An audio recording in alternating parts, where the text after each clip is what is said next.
diperkenalkan boleh masing-masing namanya dan usia pernikahan ya, silakan. Baik, nama pasangan saya Marta Yuslili.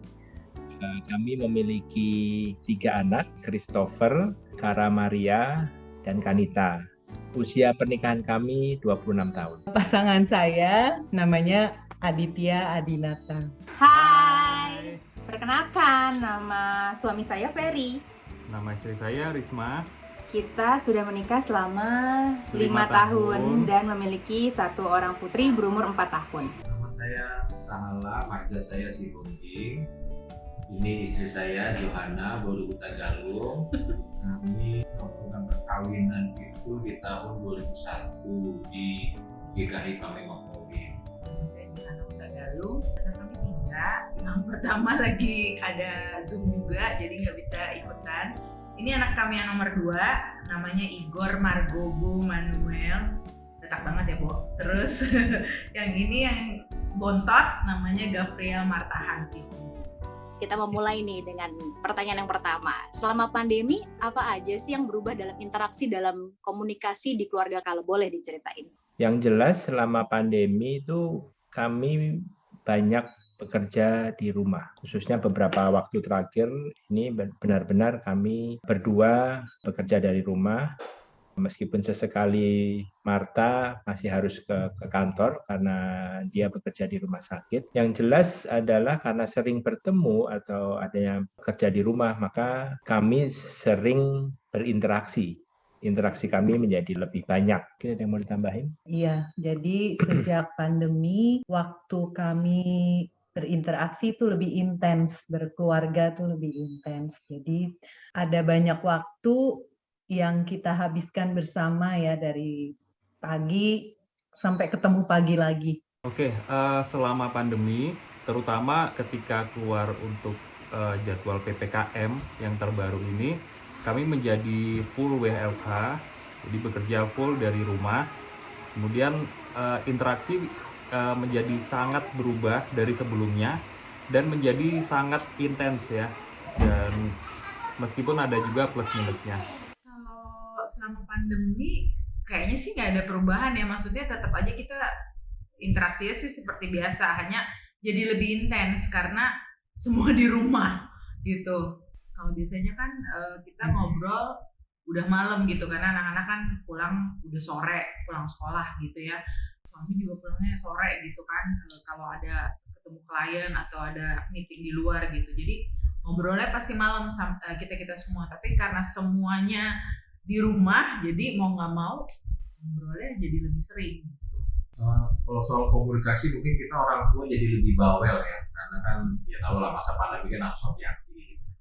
Jadi kita berdua bawel lah, mungkin hampir tiap hari selalu mengingatkan. Ada nggak sih challenge dalam komunikasi di masa-masa pandemi? Semakin sering bertemu, ada nggak challenge-nya? Challenge-nya lebih kepada ya komunikasi kita kadang sama aja dari hari ke hari gitu kan, jadi terbiasa. Bahkan yang saya rasakan malah komunikasinya kayak jadi biasa, jadi ya tidak selalu harus say hello dan sebagainya karena ya kita pasti ketemu gitu. Kalau saya malah bersyukur ya, sebelum pandemi itu rasanya kita nggak punya waktu untuk keluarga gitu, ketemunya sudah larut malam. Kalau di masa pandemi ini kita malah karena lebih sering ketemu, makan bersama, selalu satu meja makan, itu benar-benar bisa disyukuri banget sih.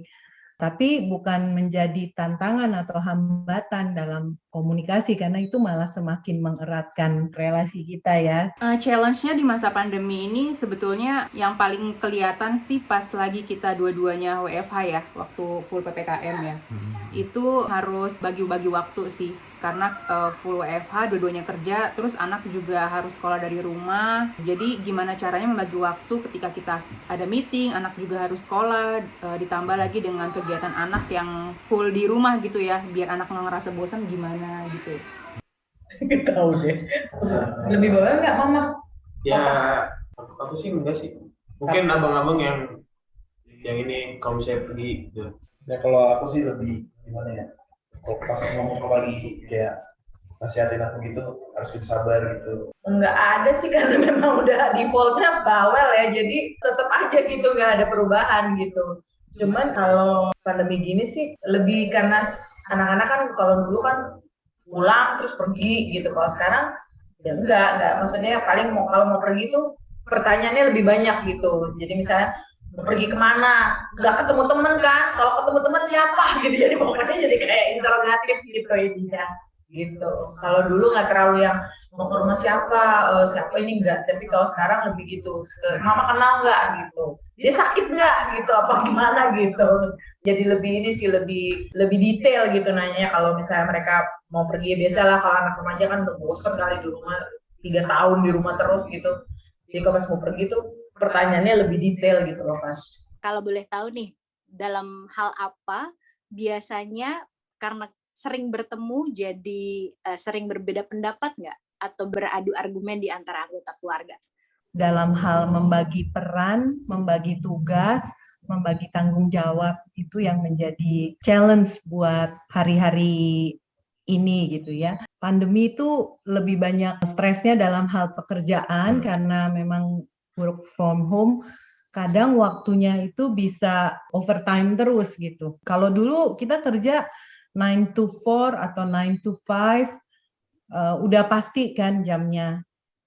Terus kalau masa pandemi karena orang pikir, oh kasih tugas ya kapan aja di mana saja gitu. Jadi kadang-kadang kita mengerjakan waktu tuh nggak pakai waktu lagi. Udah jam 9, jam 10 masih ada meeting-meeting gitu kan. Nah itu yang membuat sebenarnya sering friksi untuk tugas dan tanggung jawab. Misalnya kalau kayak saya sebagai ibu rumah tangga harus menyiapkan makan, kadang kita juga frustasi sama ya suka bete juga gitu, kok nggak bantuin sih gitu. Ya. Nah justru di sini friksi itu yang kita lihat adalah menumbuhkan empati, saling menumbuhkan empati. Ya kebetulan keluarga kami sudah mendidik anak-anak sejak dini mengenai empati, jadi dalam situasi ini pun kami juga menjadi lebih belajar lagi, jadi di situ juga terbentuk empatinya, saling empati sesama kita. Nah itu tadi sebenarnya lebih sering ketemu gitu kan full WFH, tapi perbedaan pendapat juga jadi lebih banyak sih dibandingkan sebelumnya gitu. Jadi kayak hal-hal kecil tuh bisa jadi lebih besar gitu, karena kan dua-duanya di rumah gitu. Kalau sama yang bontot sih nggak banyak adu argumen ya. Sama yang remaja-remaja ini ya tadi ya mungkin kita ngerti sih, mereka kan masa remaja gini kan maunya hangout sama teman-temannya gitu ya, ngerti banget. Tapi kan karena kami berempat ini kan penyintas, waktu itu kami kena COVID gitu kan, kami berempat. Jadi kalau dia mau pergi gitu, ya itu tadi aku bilang, jadi lebih detail gitu nanyanya gitu ininya. Igor udah ngangguk-ngangguk tuh, boleh ditambahin loh. Ada terus ya, ada kok, ada. Ketika mama nanya-nanya gitu, kamu gimana? Maksudnya, ya jalanin aja. ada sebel nggak? Ada sebelnya. Di sebelum sih ada, cuma ngerti juga gitu buat jaga-jaga. Tadi mana sih sapu lidi? Tapi kalau boleh tahu, boleh nggak nambahin, ada nggak sih cara taktis yang dilakukan untuk menambah empati, boleh diceritain? Mengkondisikan istilahnya memaksakan diri sendiri untuk ya saya mungkin memberi contoh dulu atau mengambil inisiatif untuk yaudah deh aku aja deh yang kerjain gitu. Dimana yang kami lihat ya anak-anak untuk masa ini mereka pun juga beberapa punya kesibukan dan sebagainya, tapi mereka juga akhirnya bisa melakukan hal yang sama.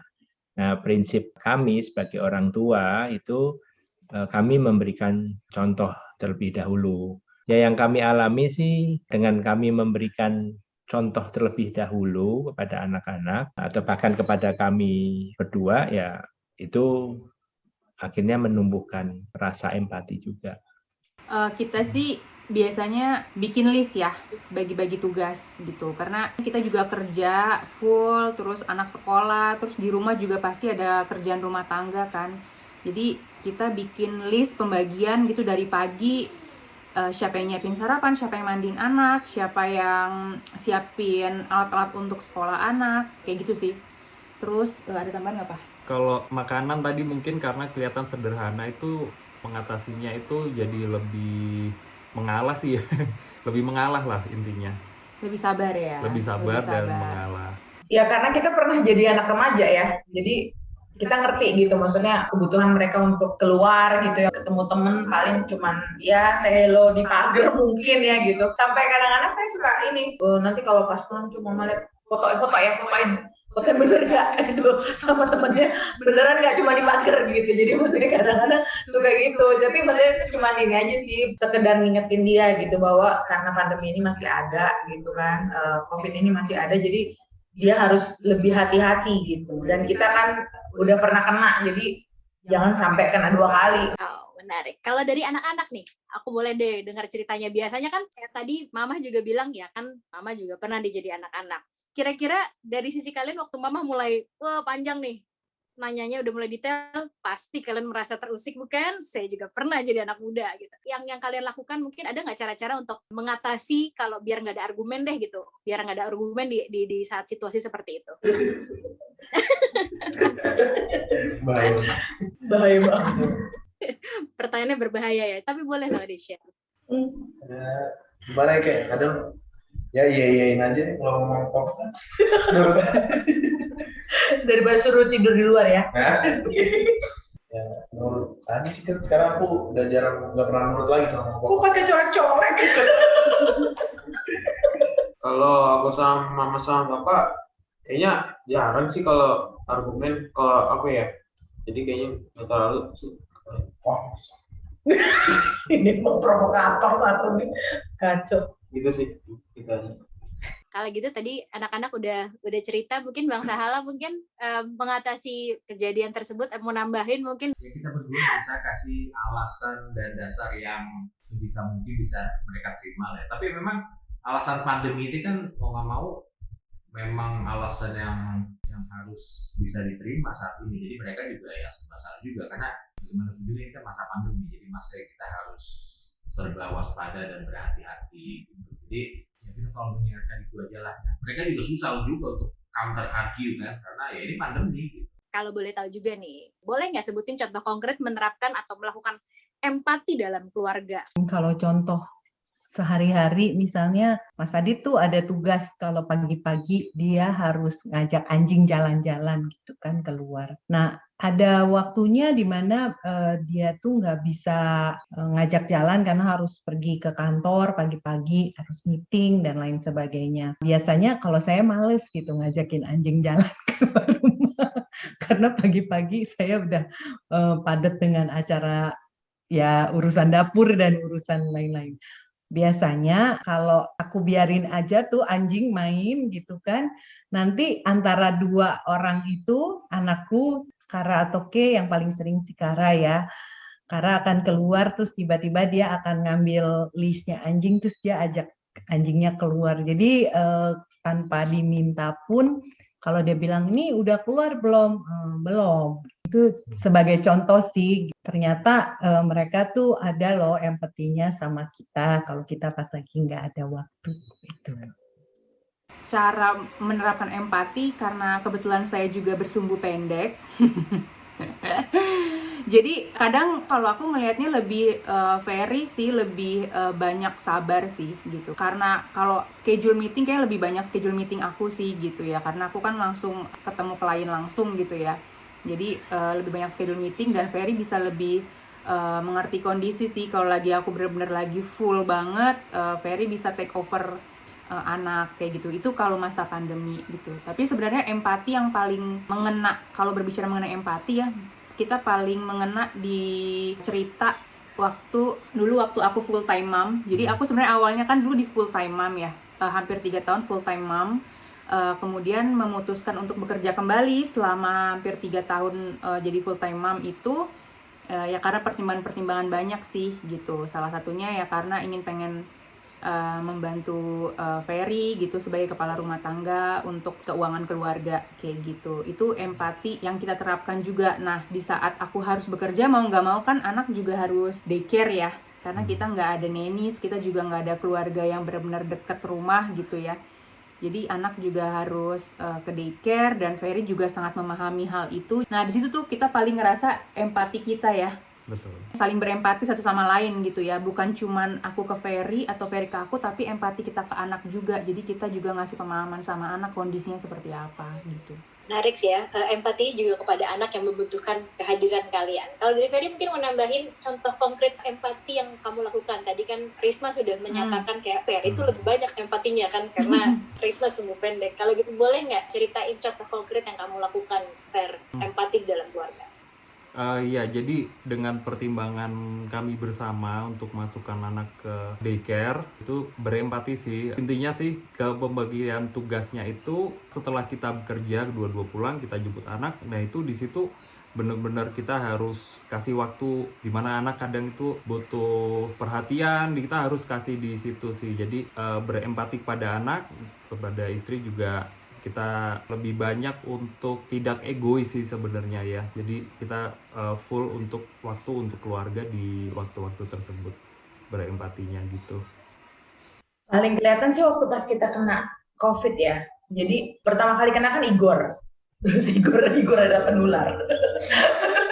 Igor terus akhirnya kami bertiga kena gitu. Jadi kita berempat kena. Nah itu waktu harus semua dirawat gitu ya. Jadi kita mengantarkan Igor dulu, tapi karena hasil kami baru keluarnya tuh agak lama gitu, setelah Igor baru keluar gitu, baru kami tahu gitu kalau kami kena gitu kan.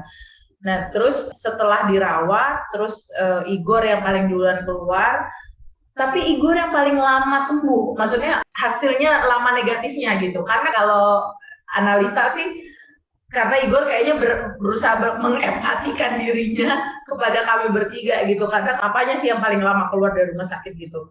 Jadi dia tuh yang kayak mungkin kayak tekanan batin gitu ya, aduh gitu, bokap nyokap gue sakit berulang-ulang, terus adiknya duluan pulang, terus saya menyusul sehari atau 2 hari setelah Gabriel keluar dari rumah sakit gitu. Itu Igor paling lama tuh ininya hasil PCR negatif gitu. Jadi makanya sampai kamu udah pulang duluan, tapi kok lama banget hasil PCR, padahal mama tuh yang keluar setelah adik, malah hasilnya duluan saya negatif gitu. Makanya saya kayak, oh ini kayaknya salah satu bentuk empati, tapi bukan yang terlihat ya, tapi secara psikis gitu. Jadi dia ngerasain bahwa, aduh gitu, bokap gue belum keluar, nyokap gue udah keluar, tapi lama gitu kan. Terus adik gue juga keluar tapi masih positif gitu hasilnya, terus papanya keluar juga, pas keluar juga dia bukannya kayak kalau adiknya wah gitu kamu pulang gitu, kalau dia mama papa pulang juga ya gitu, walaupun badannya dia badan Arnold ya, tapi hati-hati Rinto ya Bo gitu. Jadi itu sih bentuk salah satu contoh konkret ya ketika kami sakit tuh, itu sih yang kita lihat dari dia gitu. Menarik ya. Kalau boleh tahu ada nggak sih hambatannya? Tetap ada nggak? Boleh nggak share? Ada, hambatan selalu ada gitu ya. Kalau masing-masing di kita berempat ini lagi sibuk gitu, khususnya kalau semuanya lagi sibuk, semua udah di kamarnya masing-masing, untuk bisa akhirnya menemukan urusan ini aja makan gitu ya, untuk bisa nanti pilih menu makanan apa aja, itu bisa jadi konflik gitu.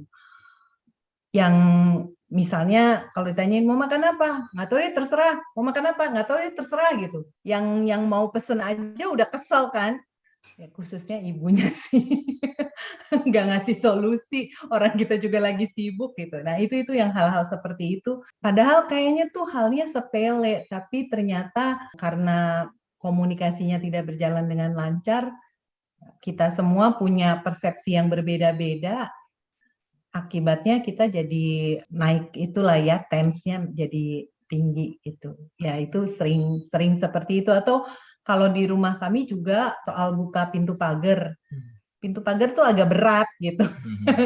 Terus kalau yang pulang agak malam, berarti kan harus bukain pintu. Yang sering pulang malam saya, karena saya sering keluar ngantor.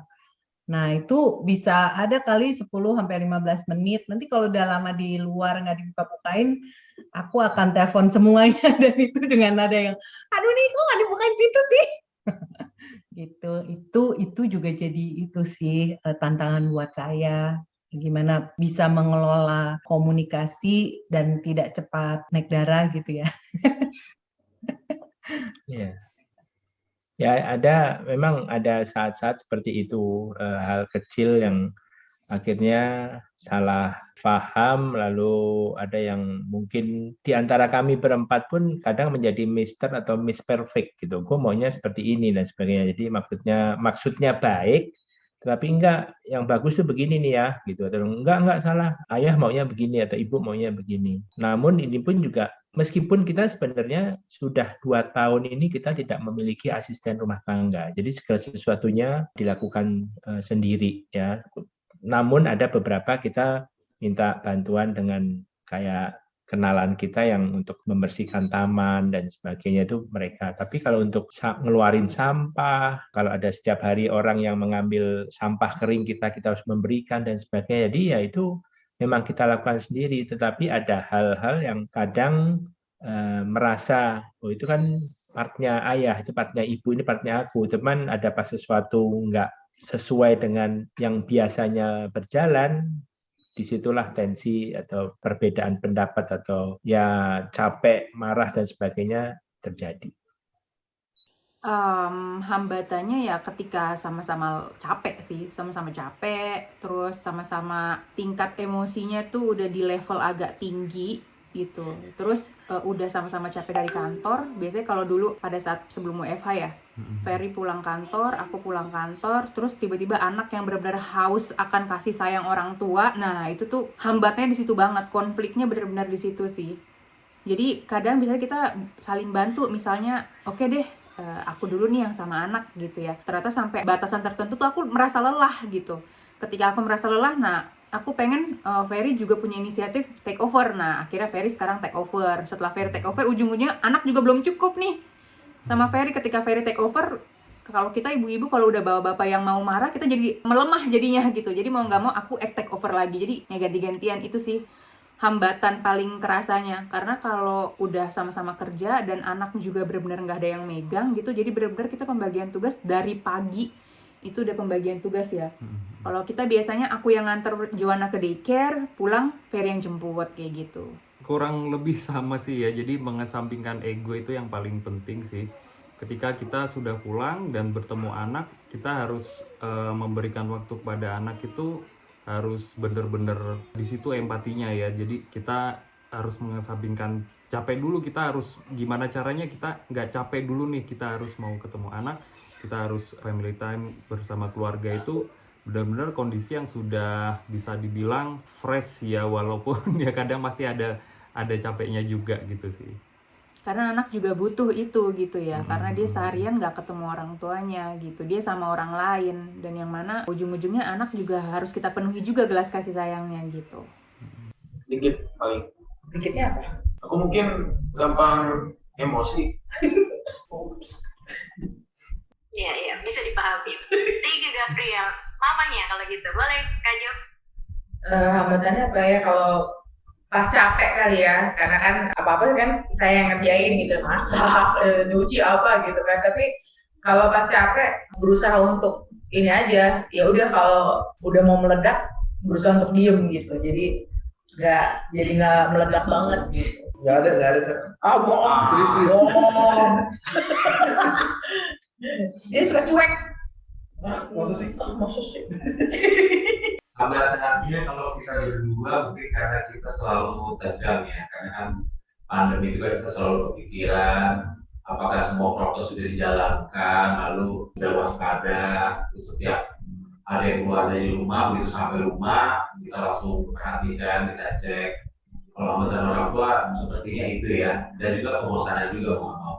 Kalau untuk anak-anak sepertinya yang kita berdua lihat juga terutama kebosanan ya, bagi mereka ini kan dalam masa-masa yang senang berkumpul, senang berteman, kita paham juga sih. Jadi itulah hambatan yang terjadi selama ini. Jadi kita coba memahami lah, tapi tetap bagaimanapun juga alasan pandemi ini alasan yang bagus. Jadi mau kita juga bisa dalam tanda kutip memaksakan juga untuk selalu waspada. Jadi kita kadang-kadang juga keras juga.